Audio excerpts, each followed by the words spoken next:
Hello दोस्तों, नमस्कार। आज मैं आपको मुंशी प्रेमचंद्र द्वारा लिखित एक कहानी सुनाने जा रही हूँ जिसका शीर्षक है बाबा जी का भोग। एक दिन रामधन अहिर के द्वार पर एक साधु आकर बोला, बच्चा तेरा कल्याण हो, साधु पर कुछ श्रद्धा करो। रामधन ने आकर अपनी पत्नी से कहा, साधु द्वार पर आए हैं, उन्हें कुछ दे दो। पत्नी उस समय बर्तन मांज रही थी और इस घोर चिंता में मग्न थी कि आज भोजन क्या बनेगा। घर में अनाज का एक दाना भी नहीं था। चैत का महीना था, किंतु दोपहरी को ही अंधकार छा गया था। उपज सारी की सारी खलिहानों से उठ गई। आधा महाजन ने ले ली, आधा जमींदार के प्यादों ने वसूल की। भूसा बेचा तो बैल के व्यापारी से गला छूटा। बस थोड़ी सी गांठ अपने हिस्से में आई, उसी को पीट पीट कर एक मन भर दाना निकाला था। किसी तरह चैत का महीना पार हुआ। अब आगे क्या होगा? क्या बैल खाएंगे, क्या घर के प्राणी खाएंगे, यह ईश्वर ही जाने। लेकिन द्वार पर साधु आ गया है, उसे निराश कैसे लौटाएं?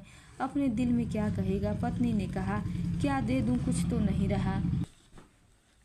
रामधन बोला, जाकर तो देख, मटके में कुछ आटा वाटा मिल जाए तो ले आ दे।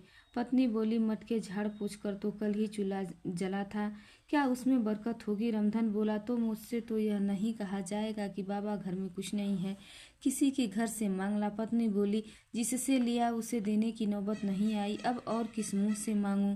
रामधन बोला, देवताओं के लिए कुछ अंगोदा निकाला है न, वही ला दे आऊं। पत्नी बोली, देवताओं की पूजा कहाँ से होगी? रामधन बोला, देवता मांगने तो नहीं आते, समाई होगी करना, न समाई होगी मत करना।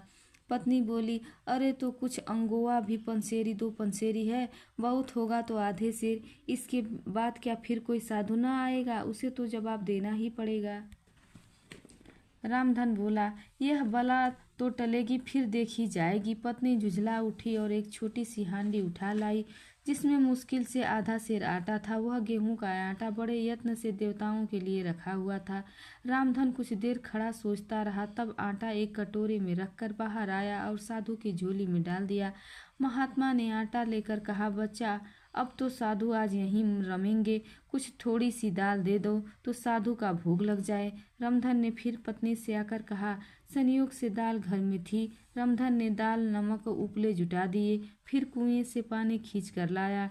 साधु ने बड़ी विधि से बाटियां बनाई, दाल पकाई और आलू झोली में से निकाल कर भुर्ता बनाया। जब सब सामग्री तैयार हो गई तो रामधन से बोले, बच्चा, भगवान के भोग के लिए कौड़ी भर घी चाहिए, रसोई पवित्र न होगी तो भोग कैसे लगेगा?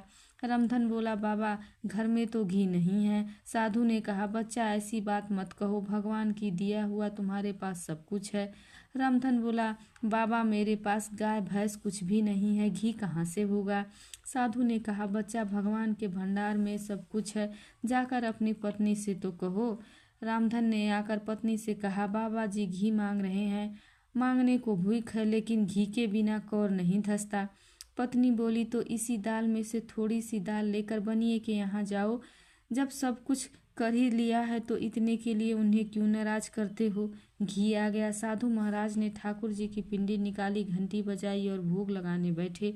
खूब तनकर खाया, फिर पेट पर हाथ फेरते हुए द्वार पर लेट गए। थाली, कलछुली और बटली उठाकर रामधन मांजने के लिए घर में ले गया।